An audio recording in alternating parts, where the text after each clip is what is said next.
Magandang araw po, welcome po sa aking channel, Love9 TV. Patalasasan po, meron po ba kayong mga properties na napapabayaan or non-performing assets?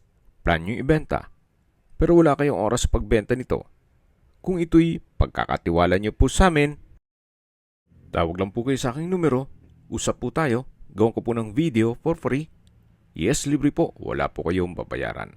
Tutulungan pa namin kayong mabenta ang inyong property. Kami na po bala sa marketing, sa boosting or paid ads. Even sa tripping, hindi na po kayo mapapagod sa pag-entertain ng mga buyers. Kami na po bala sa lahat. Tawag lang po kayo. Meron po tayong bagong video presentation, isang brand new modern design house and lot. Ito po'y malapit lang sa South Luzon Expressway Mamplasan exit. By lot area po ito na 291 square meters. At ang floor area ay 350 square meters. Semi-furnished, may 4 bedrooms, 5 toilet and bath, 5 car garage, maids and driver quarter with own toilet and bath. Dito po sa loob ng subdivision ay kompleto po ang amenities. May clubhouse, 25-meter swimming pool, kiddie pool, badminton court, open playing field and picnic areas, gazebo, biking and skating rink, at meron pong 24 hours security. Napakaganda po, napakaliwalas ng kapaligiran, at maganda po ang lokasyon, gawa ng malapit po ito sa Manila at sa mga schools gaya ng Brent, Caritas, De La Salle, Saint Scholastica, at marami pa pong iba. Tunghayin niyo po itong fasad, napaganda ng disenyo at elegante po ang kombinasyon ng kulay. Dito po sa open lanay ay may access papunta sa dining area. Naka-glass walls and doors, then ito pong ceiling ay naka-ceiling panels. Ito naman po yung main door na kung saan ito po ay slatted wooden door, naka-smart lock at meron pong glass panel na may blinds. Samahan niyo po ako, pasok po tayo at welcome po dito sa bahay ni Sir. Ito po ay semi-furnished. Lahat ng furnishings na nakikita nyo ay kasama po yan. Naka-double high ceiling. Then meron pong glass walls and window. Nag-serves as natural sunlight. May chandelier, pin lamps, at may curtain na rin siya. Premium tiles po ang ginamit dito sa flooring. Then sa dulo po ay may, dun po sa parte ng hagdan o stairs ay meron pong corner glass window. Dito po sa understairs na space ay meron pong 2-seater coffee table, may lampshade, then meron pong split type aircon, at yan po yung glass railing sa second floor, dun sa open below. May console table, then may painting, at dito naman po yung dining area.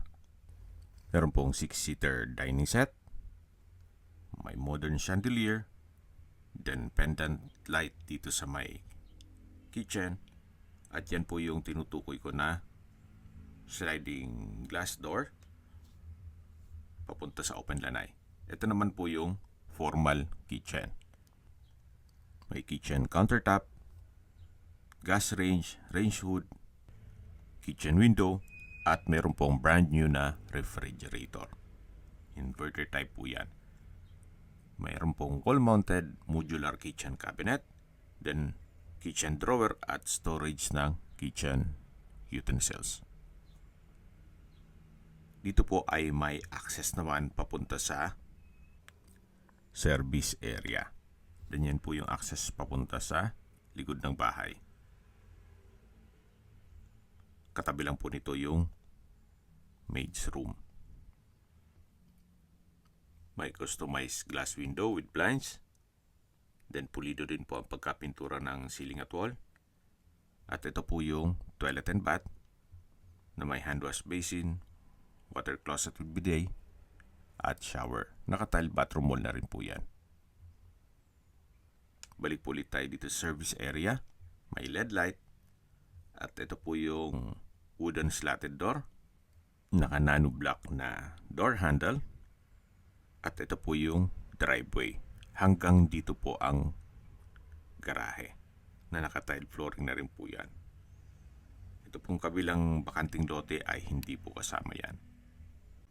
Yung nakita nyo pong pintuan, yan po yung driver's room. Balik po ulit tayo dito sa loob. Ito po yung service area o laundry area at maid's quarter na na-present ko na po sa inyo.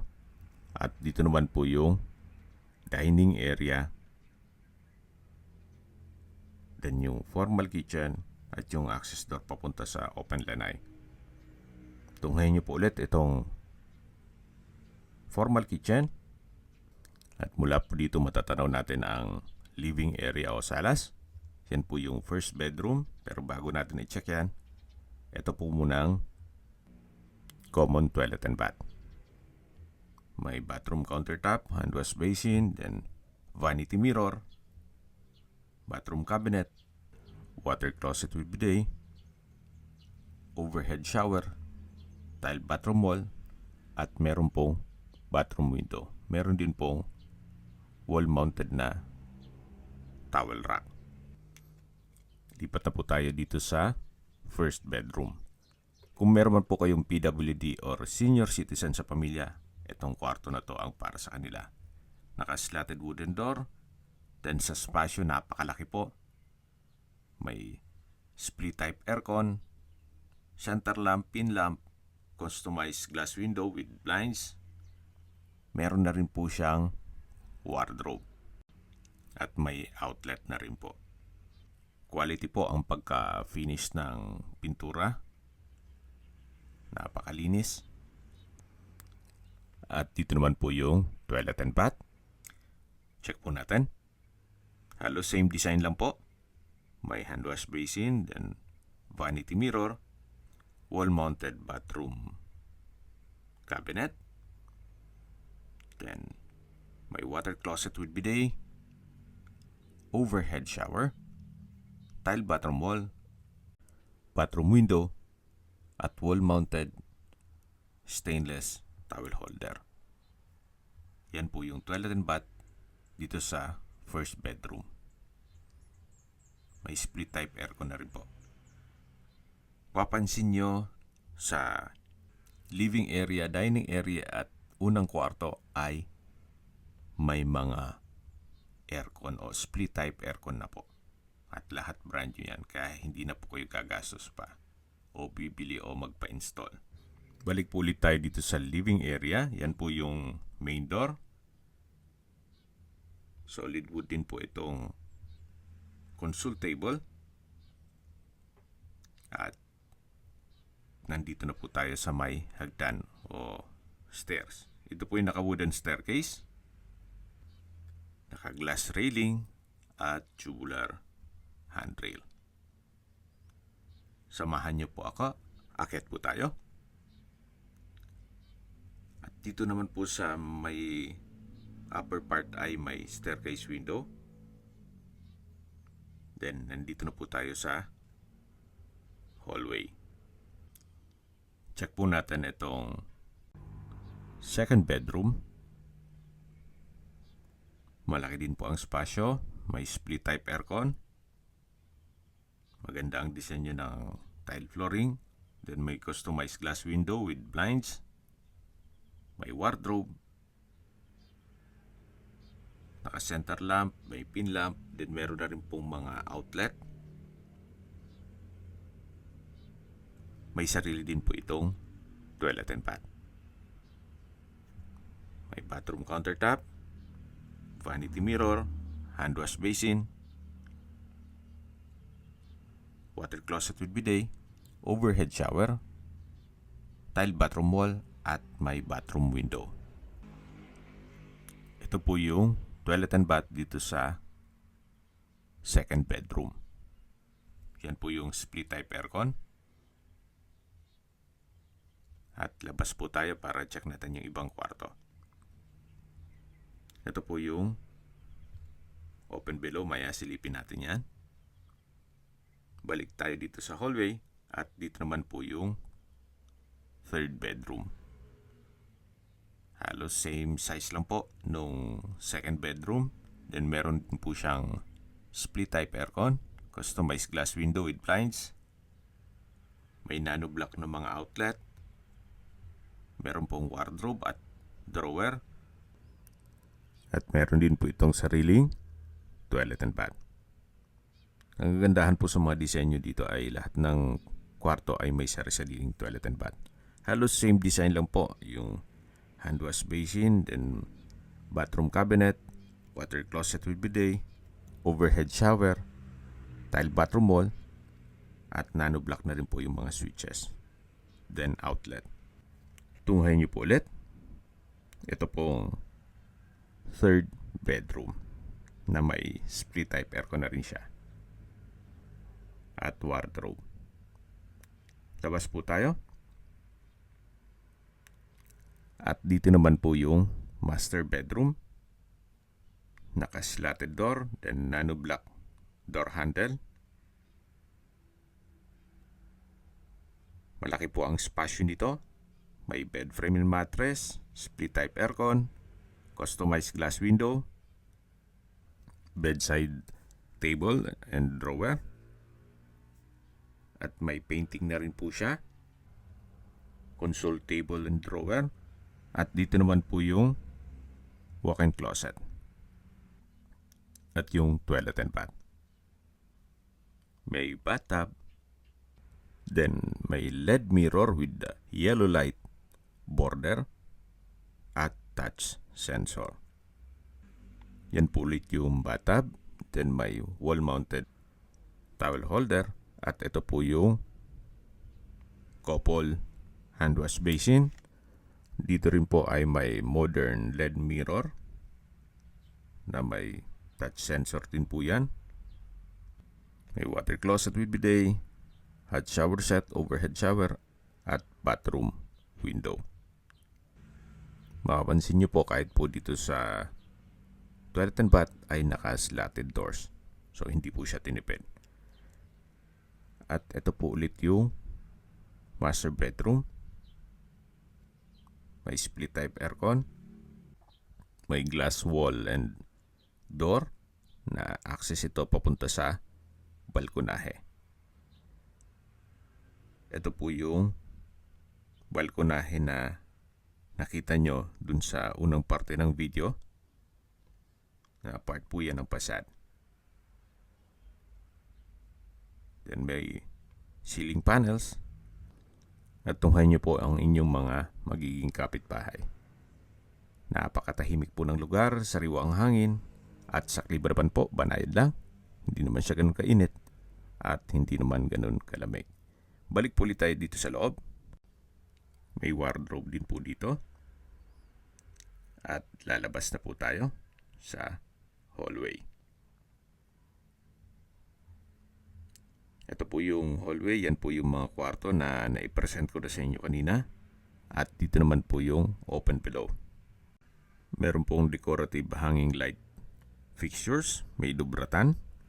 At habang maglilibot po tayo at pinagmamasdan niyo po ang buong property, pag-usapan na natin ang distance, location, at travel time.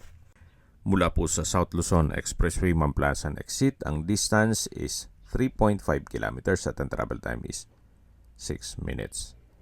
Mula naman po sa Brent School, ang distance is 14 kilometers at ang travel time is 26 minutes. Mula naman po sa Caritas Don Bosco School, ang distance is 4.8 kilometers at ang travel time is 10 minutes.